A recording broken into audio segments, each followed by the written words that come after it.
school thing is not for me. And so as a result, they begin to think about dropping out and just bide their time until they get to the high school and they're able to do that. So we want to make sure, as we're looking overall at that environment we're creating for kids, those attributes are somehow being addressed within the school.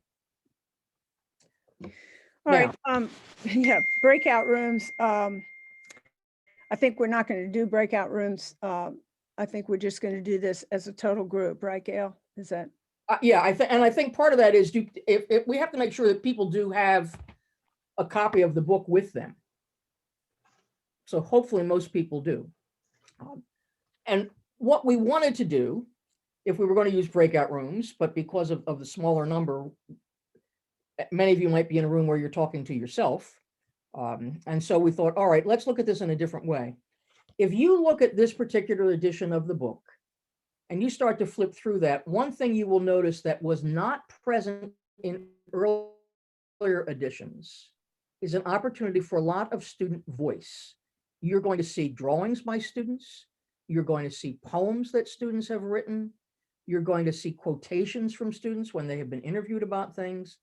And so what we would like you to do is to take a look through that book and look at some of those examples of student work and see how do they address those attributes. So if you're thinking about those things that are responsive and challenging and engaging and empowering and equitable, what do you see in some of those drawings, some of those quotations, some of those poems that would address that, would show that that is something that really is speaking, that the students are speaking to that?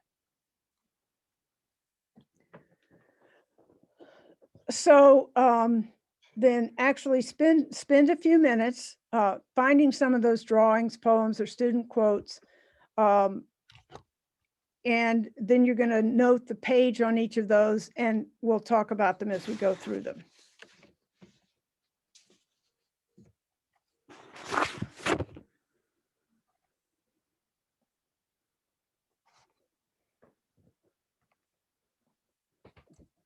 So when you have a few moments to go through that, and then we'll just ask you if you have something you want to volunteer, that you would unmute yourself and share with us what you have discovered from that book.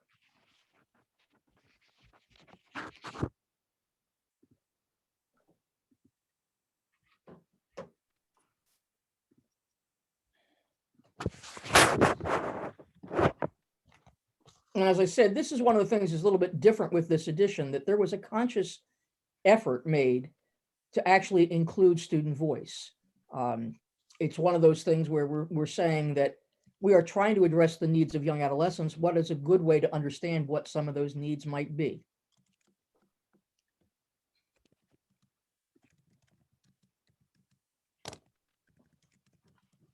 So give you another minute or so to see if there's something that you can find. And then when we do, I'm going to ask you if you could direct us to the page that you have discovered something, share with us what that is, and then let us know which attribute you feel that that is reflective of.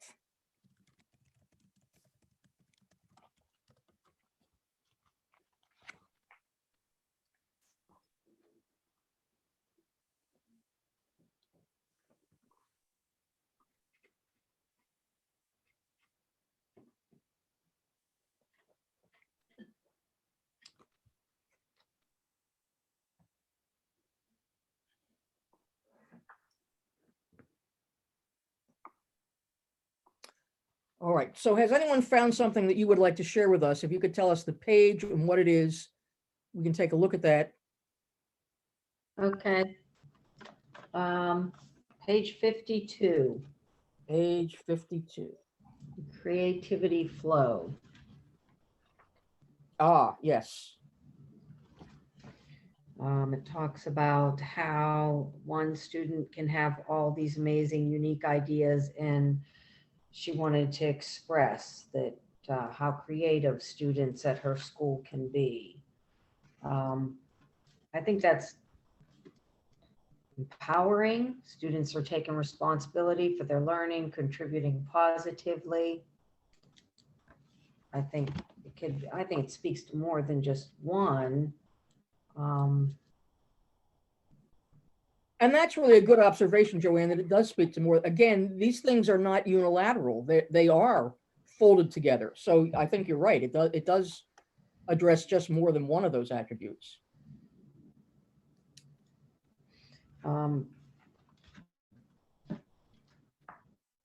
Anybody else?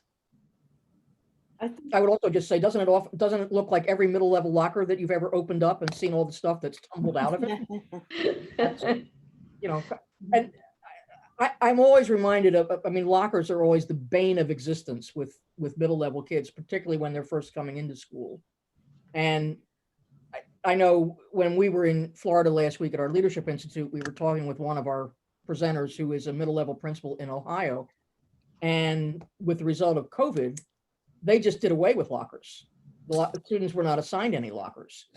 You can imagine, you know, what might happen with that. But I kind of remember a situation where a sixth grader in tears is in the guidance office and he's asking for help with his locker. He can't get it open. And so the guidance secretary goes with him and goes to open the locker. And, you know, when she finally gets it open, all this stuff comes tumbling out. Well, it's like every toy that this kid owns. And she asked him, why did he bring all these things to school? And his response was, I just feel better knowing that they're there. Now, to me, that just speaks about that typical sixth grade kid. I also think that maybe he didn't want to leave him at home because there might have been a younger brother or sister who wanted to mess with his stuff. But think about how that importance that is to that kid. We may think that's somewhat trivial, but what is that saying about that kid and his needs? And that, yeah, he's a middle schooler, but there's still that need to hang on to some things from childhood. Any other examples that people have discovered?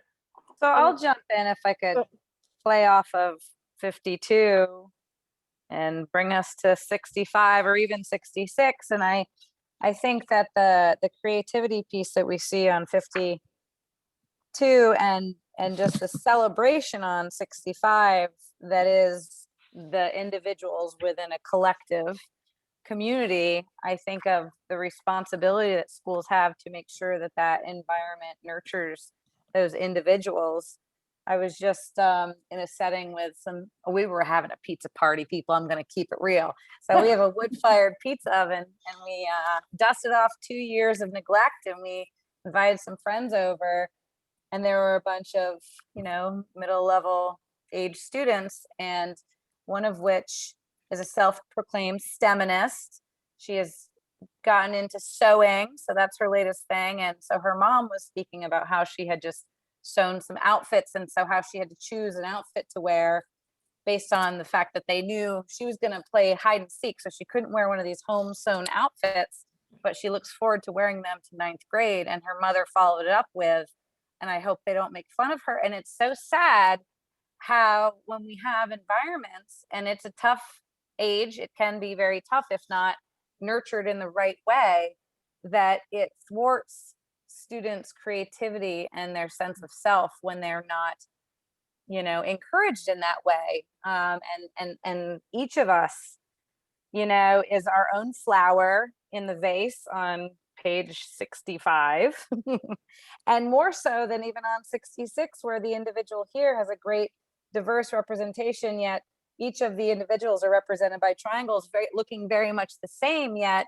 they're a little more, I mean, I realize these are, you know, children's drawings, and I think they're fabulous, but a little more representative of the diversity seen on 65, because everybody's different, and it's a shame when they all kind of fall in just to conform, and they can't be their truest of selves on so many levels.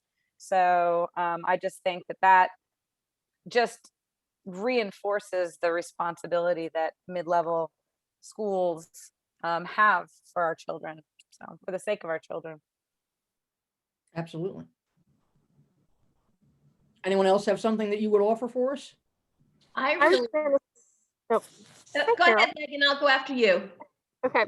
I was just gonna say page 2, just the opening of the book, that the poem, The First Day, is just such a great way to even begin this book. I think it, you know, how the Royan talks about at her school, you know, people care. And that's the first thing, you know, you have, even though the halls are crowded, this is a place where people care. And nobody's afraid to, you know, give you a smile. You are enough. And so I think that that speaks to, you know, that culture piece that we talked about. And when you talk about the essential attributes, you could talk about it being responsive, being equitable, you know, all of those can somehow tie in. But I just thought that that was a really, you know, just a really great way to kind of kick off the whole conversation.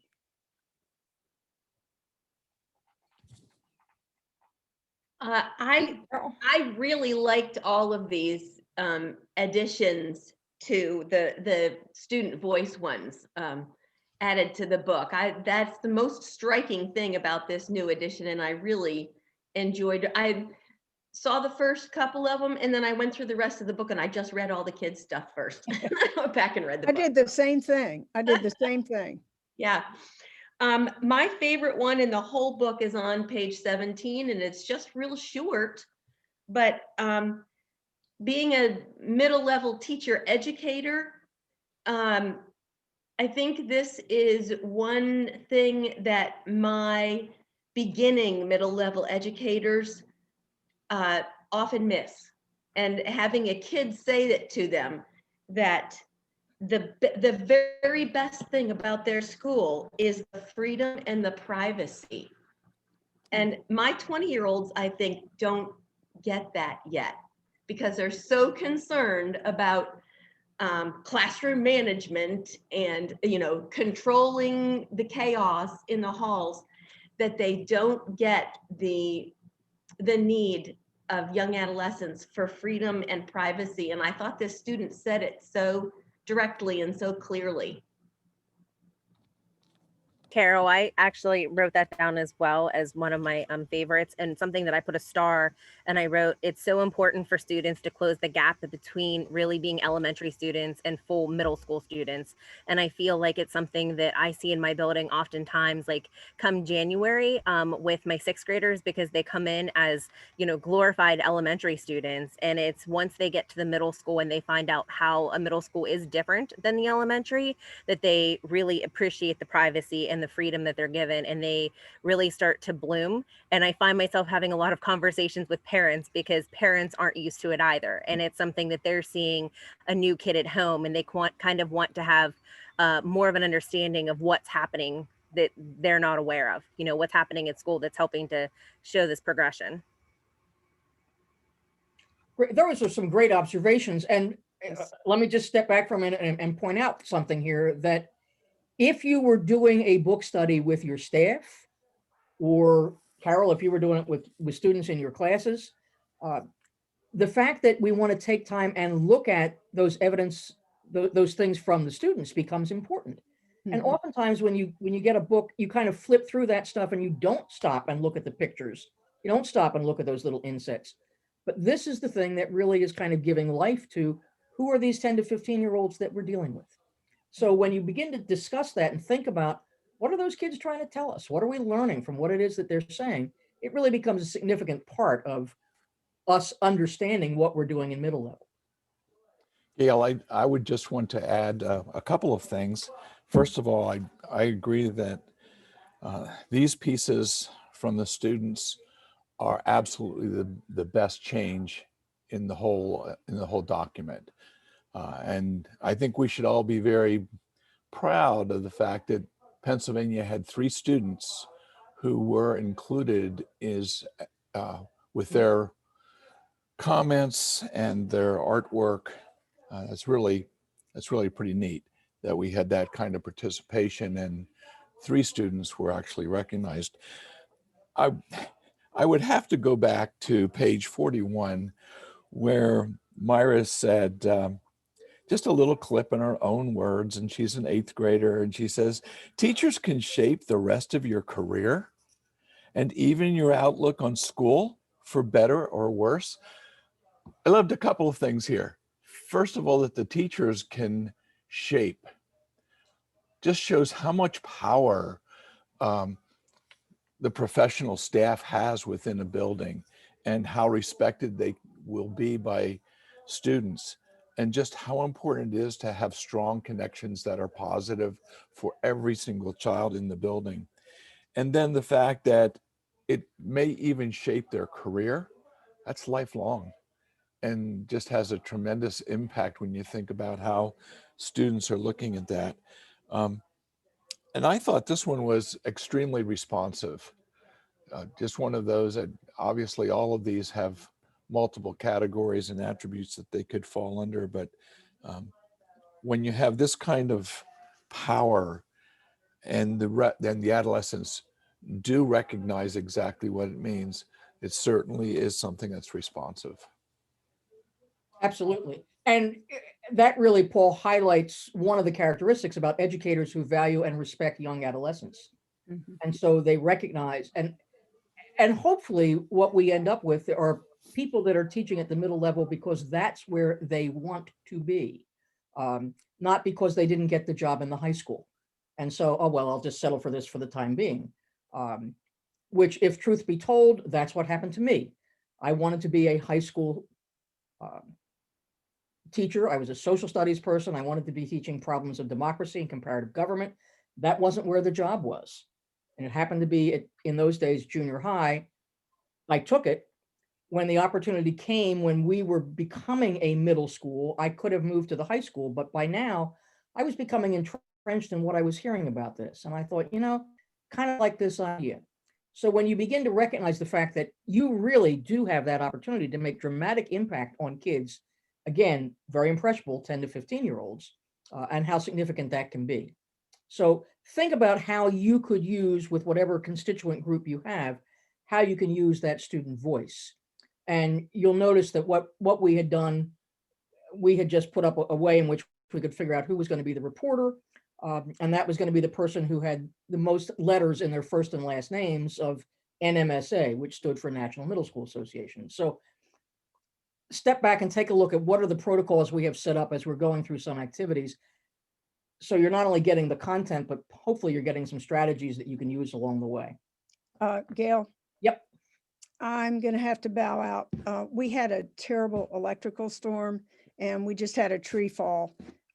And I've got to go take care of that right now. It's a huge tree and I'm going to have to bow out tonight. I feel terrible. I'm so sorry. I promise you I'll be here next time. Okay, Thursday's all on you, Linda. That's right, it All is. right, now you go do what you need to do. And this is why Thank we're good at backing up one another here. Thank you, and I'm so sorry. Okay, not a problem. Linda and I have spent an inordinate amount of time together over the past couple months doing a lot of work with the Successful Middle School, and it's almost to the point that we can finish one another's sentence. So we've been through this a number of times, and hopefully, we'll be able to provide you the same type of experience as if both of us were here. I want to take a little moment and try a little poll. You can do this one of two ways. If you're at your device, either your laptop or if you've got your phone handy, you can go to slido.com and enter that code that you see there, hashtag 850861. Or if you've got a QR reader on your phone, you can use the QR code that's up there. And I'd like you to respond to that question. Which of these attributes is most evident in your school? We'll just take 30 seconds or so for people to respond to that. And again, I realize everybody's coming from a different situation. Some of you are actually in buildings that are middle level. Some of you are dealing at college or university level, but okay, so we've got blue.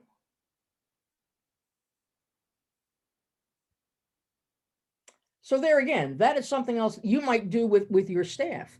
Define what those 4 or those 5 attributes are. How do you see your own school? Where do you see yourself fitting in? Are we a responsive building? Are we providing appropriate challenges? Do kids have equal access to all of the things that are available in the school? Are our students engaged? Are they actively involved in what's going on in the building, in the classrooms? And I find it interesting that the one that seems to have the least response there is empowering. So maybe that kind of tells us something, that where are we looking for ways in which we can provide opportunities for students to take a more active role in things. Again, this does not mean you are turning over the running of the school to the kids, but you're looking for ways, how are you engaging them? How are you providing opportunities for them to have their voice heard, even if they're offering suggestions that you know for whatever reason you can't actually implement, but allowing them to express themselves, and to do that becomes very helpful. So if you were looking at those attributes, one of the things we would ask you to consider is, what could you do to implement or improve that attribute in your school?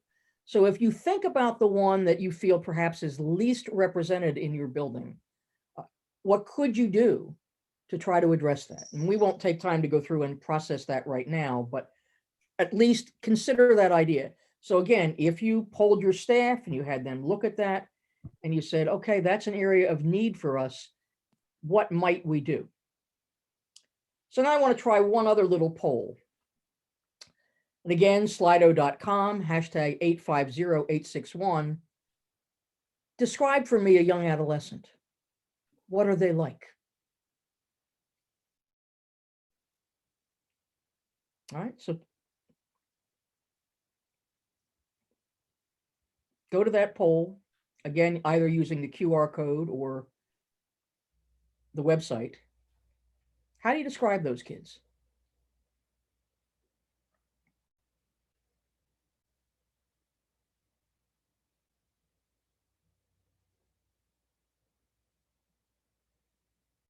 And think about the words as they begin to pop up. Do you recognize those in the students that you have in your hallways, in your classrooms? Do you appreciate them being funny? Keeping in mind that their idea of funny and your idea of funny might be two different things, but think about that.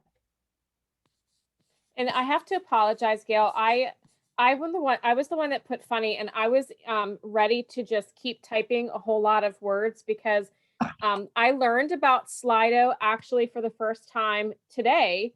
Oh, okay. In a training I was at work today, and like we were just firing off, multiple things. So I was fully prepared to type a whole bunch of things, and it looks like I can't. So I wanted to add a lot more than just funny. Well, tell us what else you were going to add besides funny, Megan. Well, someone said curious. I was thinking of that too. They're a lot more intuitive, I think, than sometimes we give them credit for. They really can see things in just such a different way that we don't always expect. Absolutely. So think about that. And again, how would your staff describe those kids? What would they tell you about 10 to 15-year-olds? And what you might ask them to do is, how does that differ from what they see as an elementary student or what they see as a high school student? What do they see that makes those young adolescents, those 10 to 15-year-olds, unique? So we want to spend a little bit of time talking about the characteristics of young adolescents.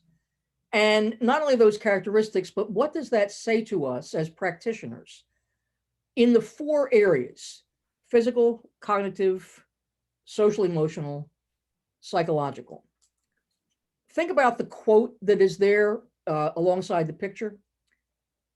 Adolescence is a period of great opportunity to promote learning and discovery, and to address the harmful effects of past negative experiences.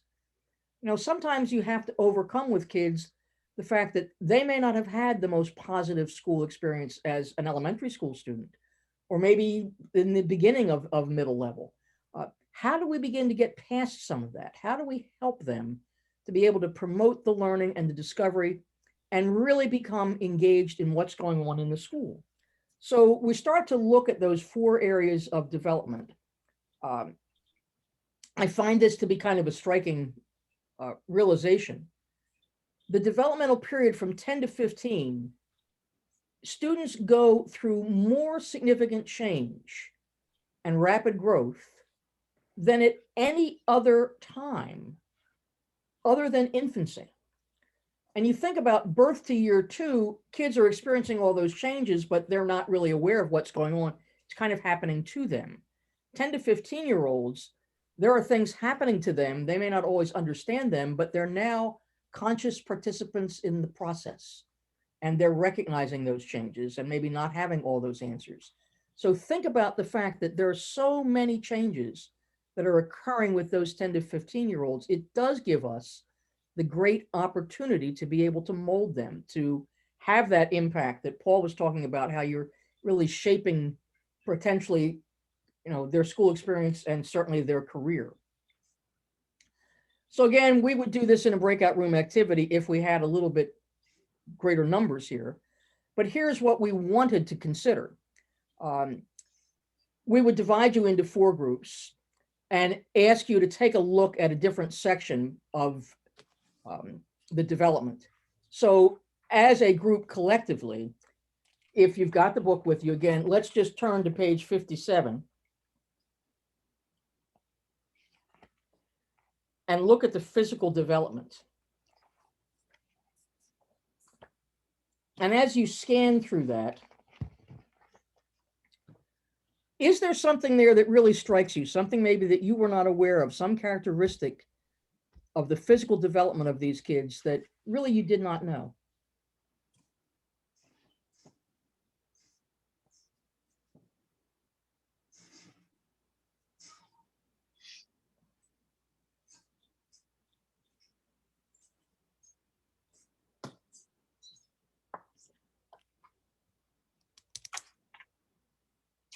I think on 58, 4th bullet down, the bones growing more quickly than the muscles, which can cause lack of coordination and clumsiness, is a good reminder, just to be aware of, but kind of an interesting thing. Like, I'm sure I've forgotten how many years later, but just a nice reminder. One has permanent ridges underneath his knees from that Osgood-Schlatter syndrome. Oh, okay. I learned about that one as a parent.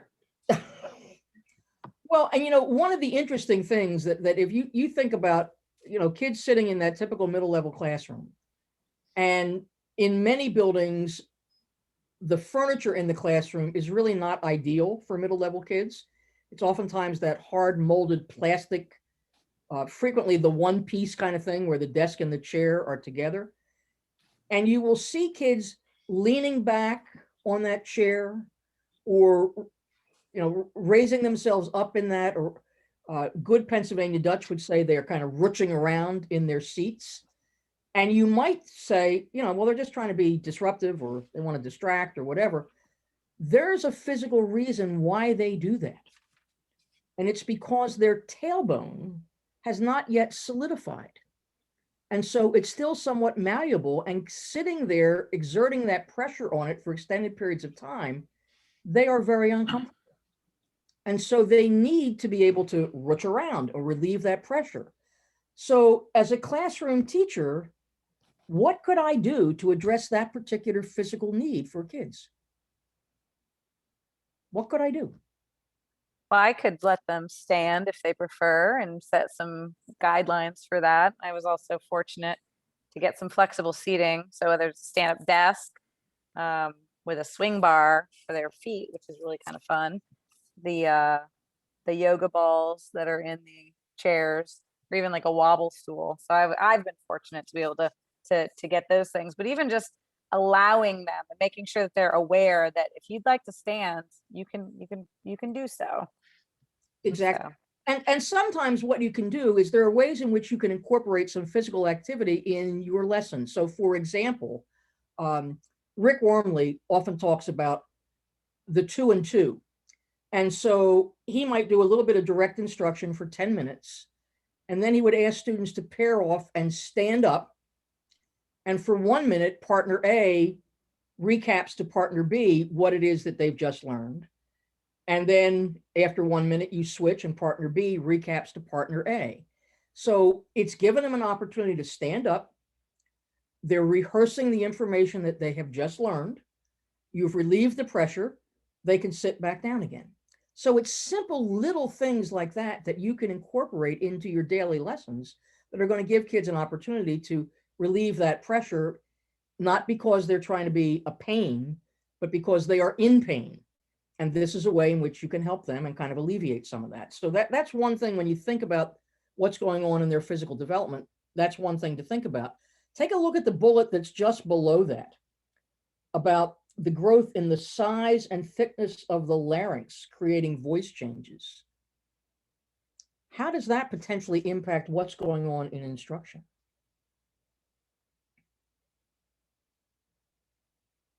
What might students be reluctant to do?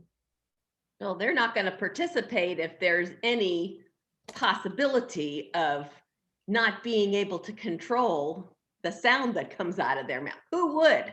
Right, right. So if you were saying, okay, we're all going to take a turn reading out loud, and I'm sitting there going, okay, I'm going to get the next paragraph, and I've got a concern about my voice.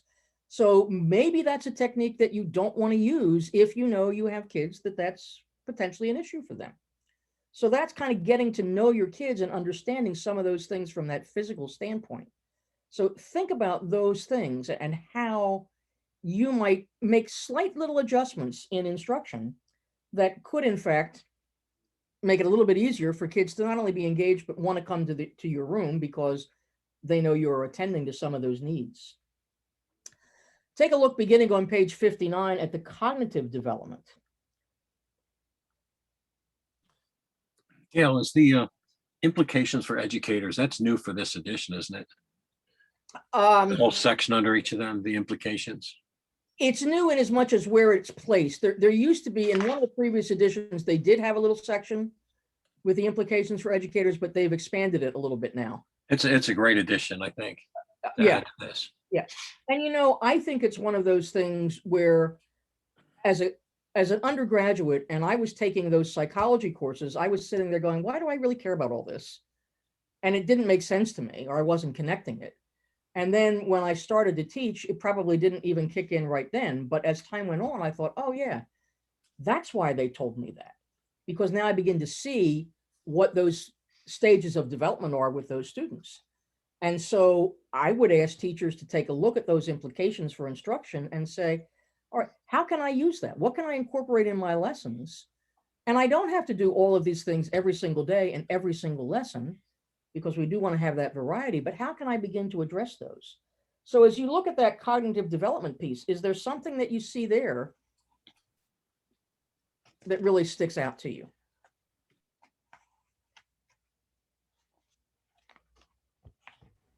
So I think the bullet that says young adolescents enjoy using skills to solve real life problems and prefer authentic learning experiences is something that I'm very excited to get back to at the middle level, because the pandemic, I think, took some of that away with having so many virtual experiences versus being like in person and having those true authentic learning experiences. And they could have, you know, solving real life problems when they were virtual, but it still wasn't the same. And I think that they build so many skills whenever they get to have those experiences versus having, you know, the teacher standing up in front of the classroom, just lecturing to the students, but allowing the students to really figure some things out on their own or find out how they learn that material is going to be incredibly important moving on. So I like that it's in here as a bullet. And exactly. And that's one of those things, again, when we look at the characteristics under curriculum, instruction, and assessment, we're talking about curriculum that's relevant and engaging. So that relevant piece, you know, all of us have been asked by a kid, well, why do I have to learn this? And if you're giving them something that really does have that real life connection, you minimize that opportunity for them to be asking those questions. So really thinking about how do we connect this to something that's authentic within their lives? How do we make that a real life experience that has meaning for them? Because again, then you're going to get that engagement, you're going to get that participation. Let's quickly take a look at the social and emotional characteristics on 61 and 62. And as you see, that's something there that sticks out to you.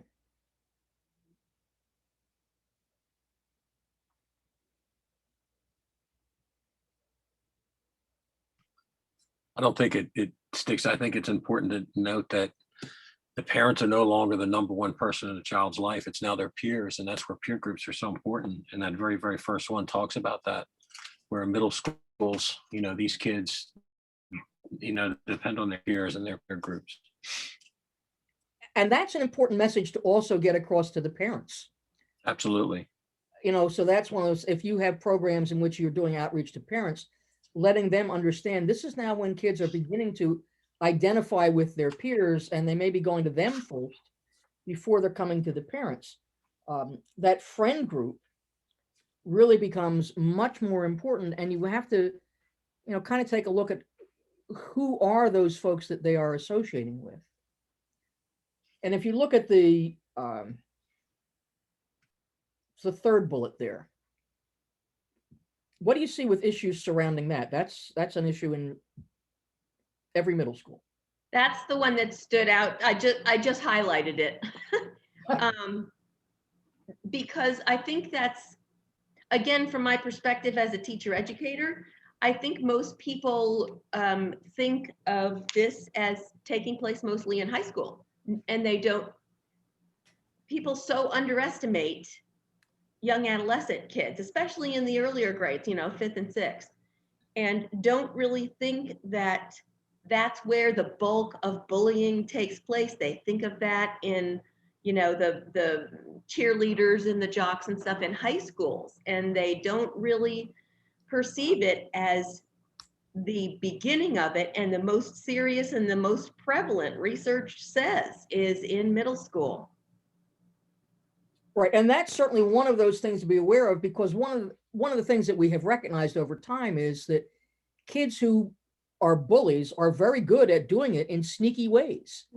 And so when you have the parent who calls and says, hey, my kid's been bullied by so-and-so and how did you not know that? Well, you know, you may not know it, because the kids are very good at doing it in places where you may not see it. They're very subtle with it. And yet it is where everybody's kind of getting into that pecking order. And so those incidents tend to increase. But what are you doing within your school? And this is going to speak to the idea of the culture and the fact that you have an environment that is safe and welcoming and inclusive for all. How do kids become accepting of what's going on in that building? And if they do feel that they are being bullied or harassed, is there an appropriate way for them to deal with it? So, and I know many schools have adopted, you know, the Olveus bullying program, the Don't Laugh at Me program. There are numerous programs that are out there. But again, it's not a program that necessarily solves that problem. A lot of it is going to be the tone, the tenor, the culture that you're setting in your own building. But think about that is a significant issue for kids at middle level, that bullying piece, and how are you providing them with an outlet to address that? And so very quickly, I'm sorry. Along with that, Gail, I think the other important thing that I was kind of happy to see in there that I think we have to, you know, do even a little bit more around is the whole social media, you know, because the kids, it seems like, you know, from my experiences anyway, aren't always developmentally ready for what they are exposed to and what they are dealing with on social media. So to try and find ways, you know, to teach them responsibility and, you know, just all of those things that come with being, you know, that digital citizenship is something that, you know, is a lot more prevalent. Oh, absolutely. And I think that's one of those things, I think, if you're beginning to say, take a look at what type of exploratory programs you're offered on your elective wheel or whatever it is that you might call it in your building, is there some way in which you are really making concerted effort to be teaching digital literacy and letting students understand? And it's not just about, you know, signing that acceptable use policy thing that everybody signs and nobody really pays any attention to, but really having them understand what it is and what it means, that digital footprint stays with them for forever. And so thinking about those things, and we know that when it comes to bullying, it was a lot easier to do that cyberbullying piece, because now I didn't even have to be in person. I could be hiding behind a screen and doing it. So again, what tools are we giving to kids to deal with those issues and really address the whole social media piece? And that too comes down to an idea not only of the issues with bullying, but understanding how you are getting your news and where you're getting your information and how do you know if that's reliable. So there are a lot of pieces that go with that. So quickly, let's take a look at the psychological piece. something, and that kind of does fall into that a little bit, but anything in there that really kind of sticks out to you, or something that you weren't aware of that comes as a surprise?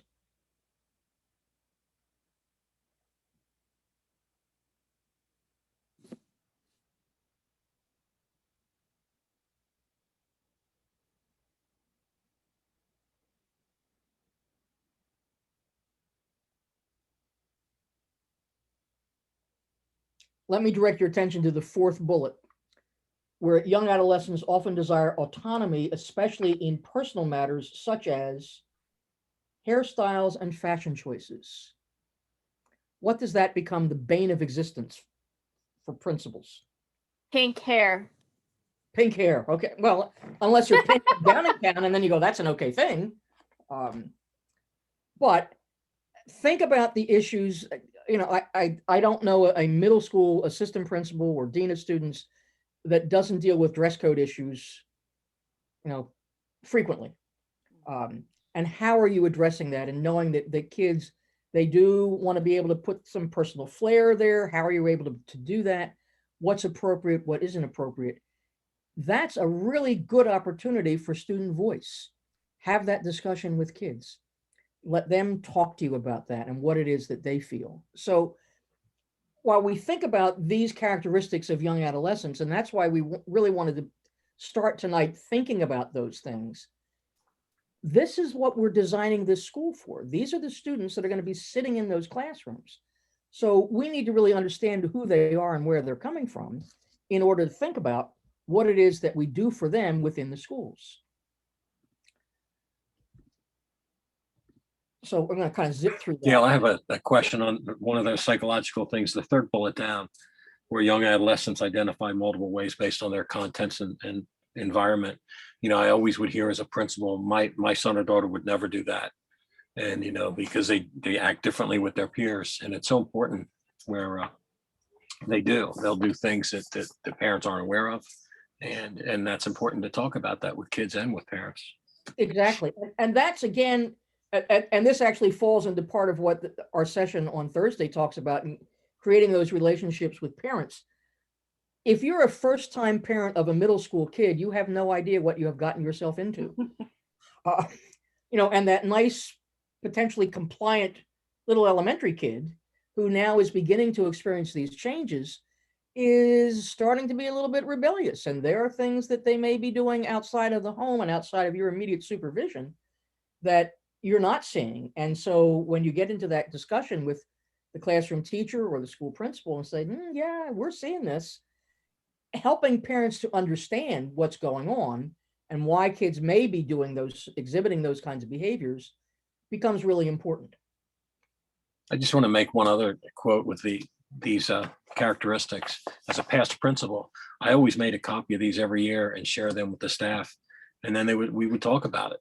You know, sometimes you forget about kids and how kids are different, and it's important for teachers to have that conversation.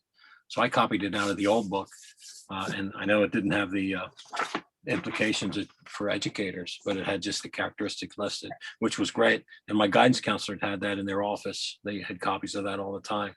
So it's a great tool. And I think too, that type of exercise that we just did now, to expand upon that, not only with your new teachers as they're going through induction into teaching in a middle level, but it's a good refresher course for your regular staff as well.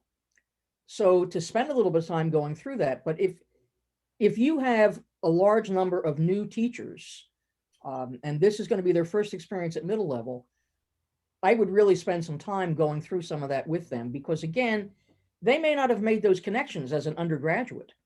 And now it's all of a sudden, it's real.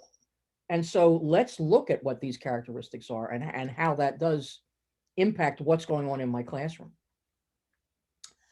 So when we began, we talked a little bit about Bill Alexander, who is sometimes called the father of middle level education. And this is a quotation from Dr. Alexander. He issued a call for a middle school that would respond explicitly to the academic and personal development of every young adolescent. And so he was making the argument that these are not elementary age kids. These are not high school kids that are a little bit more cognitively developed. These are middle level kids, and they have certain needs. And what we want is a school that is going to stimulate in that child a love of learning, that we want them to have an attitude of inquiry, a passion for truth and beauty, a questioning mind. And when I look at that and I see that idea of passion for truth and beauty, one of the things that speaks to me about is the importance of the arts in middle level education.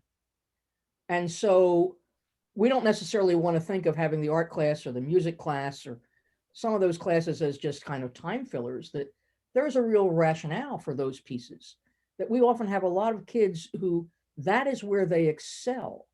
And when you talk about things that truly are authentic assessment, what's more authentic than the kid who has to play a musical piece as part of the orchestra or the band that you've got to perform and that you're collaborating with others? So really getting students to be the whole child. And that's, we talk about this all the time. At middle level, you're really addressing the needs of the whole child. And so look at that last sentence. The learning of right answers is not enough. It's not just that we want kids to memorize a bunch of stuff and be able to regurgitate that on an assessment, but that they are using their powers of creativity and thinking and reasoning in order to come up with solutions to real life problems.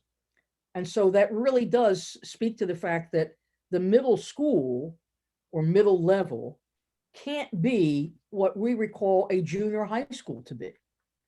And so I wanted to take a little bit of time just before we wrap up this evening about the differences between a junior high and a middle school model.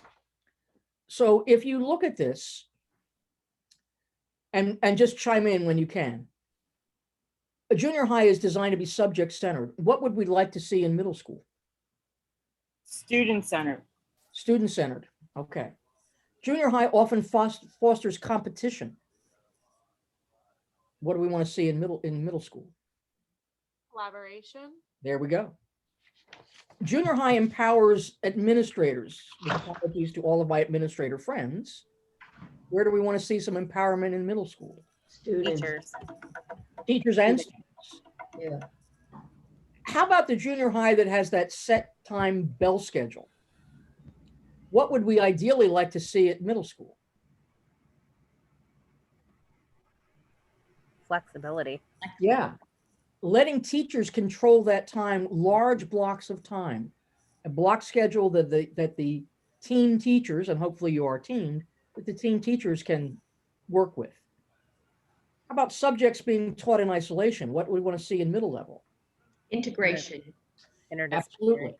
You want to see those connections, because we know that in real life, I don't get up in the morning and go, okay, from 9 to 10 o'clock this morning, I'm going to do language arts. 10 to 11, I'm going to do math. We're doing all of those things all the time. So we want to look at how can we draw things together? How can we develop integrated, interdisciplinary type instruction? Junior high is often dependent upon the textbook. What would we like to see in middle level?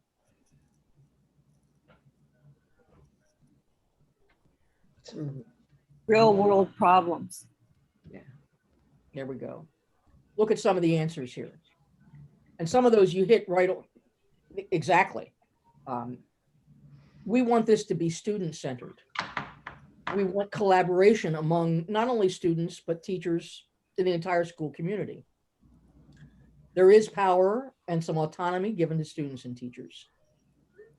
That flexible time, integrated curriculum, and multi-materials approach to instruction. And this certainly, I think we certainly discovered this in the course of pandemic instruction, that we were pulling at all kinds of things that we could use in order to provide instruction. And we're not singly reliant upon that textbook anymore. So we're looking at multiple things that we're using in order to be able to deliver instruction, and we're not textbook dependent. Again, and just in the interest of time, because I know we want to try to be appreciative of the time that you have given us this evening, but look at the things there on the left that talk about that junior high model, and think about your own circumstance. In a middle school model, we want to organize by teams or small learning communities. When I was teaching in a junior high school, we had 1,200 students, and it was every bit as chaotic as you could imagine with 1,200 students, 10 to 15-year-olds in one building. When we made the move to a middle school, and we organized by teams and small learning communities and divided those 1,200 students into 3 teams at each grade level and organized by teams in the areas of the building where those workspaces were adjacent to one another, it started to create a whole different atmosphere within that building.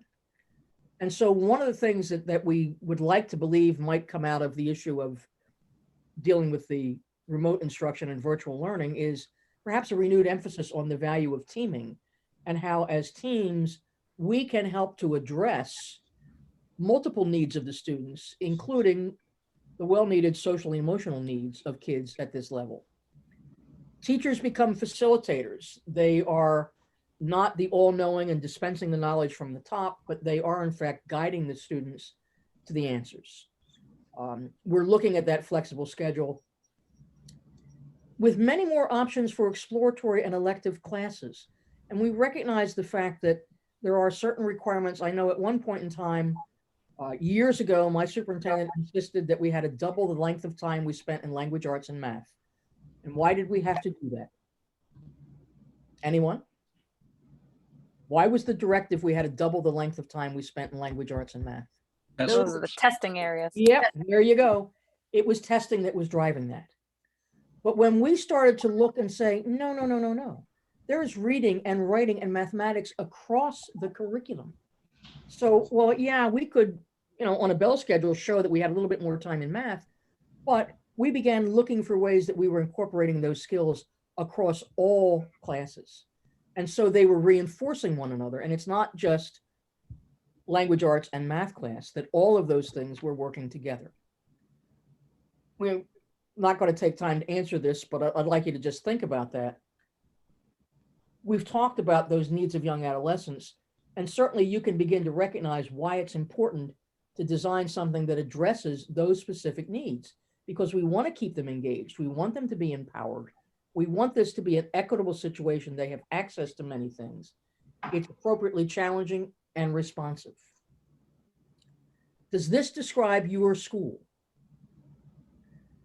Turning Points 2000, which was kind of revolutionary at the time that it came out and aligns very closely with some of the things in this, we believe, school should be a place where close, trusting relationships with adults and peers create a climate for personal growth and intellectual development. Does that describe your school? Could it? Think about that. Is that something, if you ask your staff, if you ask your students, how would they respond to that question? And what evidence could they give you as to whether or not it does in fact address those needs? Now, again, if we had done this a little bit differently and with our time, we would have asked you to create what I like to call a shape-up summary, so that you've got some time to reflect on the learning. And if you choose to go ahead and do this on your own, that's certainly fine. When we did this with the Collegiate Middle Level Association, this was an assignment that they had to turn back into us. But they looked back over what we had talked about and said, well, what were 4 things that squared with what I was thinking? What did I know? And that kind of validates what I'm doing. How about 3 key points? What are some things that were mentioned that I go, oh yeah, that really kind of resonated with me. I need to think about that as I'm designing things for this coming school year. What about some questions that are still running around in my head? What's something that, yeah, I'm really not sure about that. I need to learn a little bit more about that. How can I expand upon that learning? And was there a bright idea? Was there something that really stuck out that I would use in my classroom and or my school? And so that's a way to kind of reflect upon the learning. I might use this in a classroom. I might use that as an exit ticket. And that's a way that kids could summarize the learning that took place. So as I've said a couple times tonight, look at some of the things we've done and go, oh yeah, that's a protocol I could use in my own classroom. One of the things we would encourage you to do is to read a short piece written by John Lounsbury that is called To Kiss a Frog. And as we mentioned earlier, John is really kind of the conscience of middle level education. And one of his most interesting stories was what he called To Kiss a Frog. And so I've put that website in this for you. And Paul, maybe I'll ask you if I can send you that link, and you could push that out to folks that they could see that and just kind of read what it is that John has to say, because his words echo so much in our current situation about what middle level kids are. We're coming up on the 8:15 hour, which is where we said we would send you off to whatever you needed to do at this point in time. But if you do have some questions or comments or things that you'd like to add for the good of the cause, I'd be happy to entertain those now.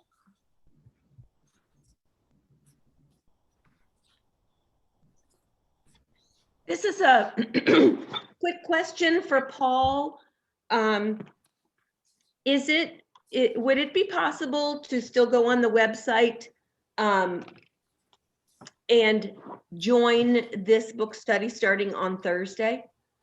Yes, can still Okay. do that. We will enable that, and it's definitely doable. And Gail, if you send that to me, I will push it out to everyone. Sure, I'll send that to you. And as Carol just mentioned, our next session is going to be on Thursday, and we'll look more deeply at culture and community. That some of the things that we have talked about tonight factor directly into the culture and community. And as Linda said, the way in which this book was organized, we recognize the fact that, you can have great leadership and organization, and you can have a fabulous curriculum and wonderful ways to deliver instruction and terrific assessments. But if the culture of your building and the community that you have created, not only within the building, but within the outside community at large, if those things are not positive, all those other pieces are really not going to make much of a difference. It really begins with what's going on with culture. And so we're going to be taking a look at culture and community then on Thursday night. So with that being said, I'll turn it back to Paul to wrap it up. I appreciate all of you spending some time with us and look forward to chatting with you again on Thursday evening. And I'm going to turn it to our president, Bruce. I just want to thank everybody for being here. And if you know people that want to sign up and do this, have them join us on Thursday. But Gail, I want to thank you and Linda for the work that you've done to prepare this. And I think, it's great information. There's a lot of things in this book, and I've read this book, I couldn't tell you how many times in each of the editions. And it's good that you have us going through it and just picking little pieces out of it, because I think it's important. And I also just kind of will throw out there that if people are interested in a more in-depth book study that you could use with your staff that really goes through each piece and activities, there are a couple ways you can accomplish that. One, there is a study that's available through AMLE. There also is a study of 7 modules that Linda and I have put together.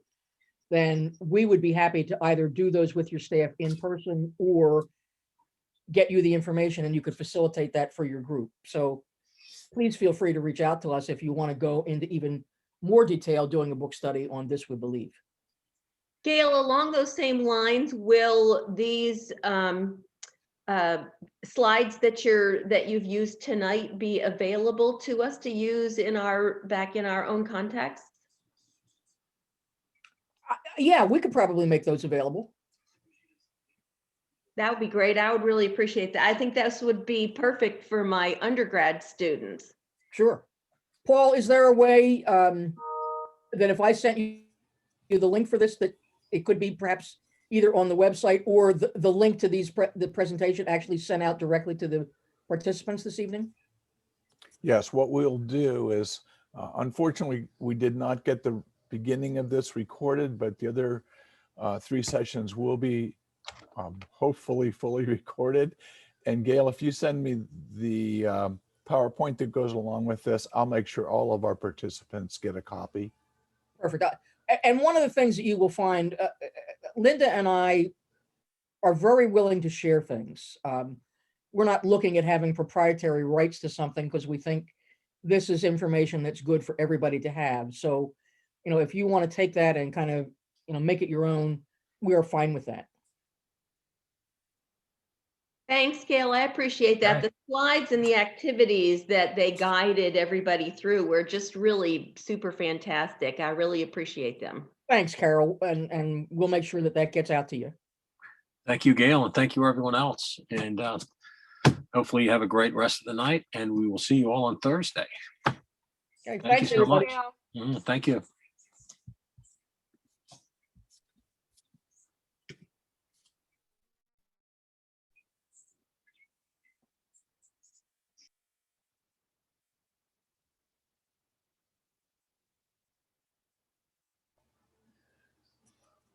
Awesome.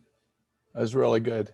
Well, thank you. Hopefully that went okay. I'm a little concerned with Linda. I know she had said earlier that they'd had a thunderstorm come through. Mhm. And then they must have had a second round, and apparently a large tree came down, and the woman that lives with her, Gwen, and you may have heard her talk about Gwen. Gwen is really dealing with some serious dementia issues, and anything that becomes out of the ordinary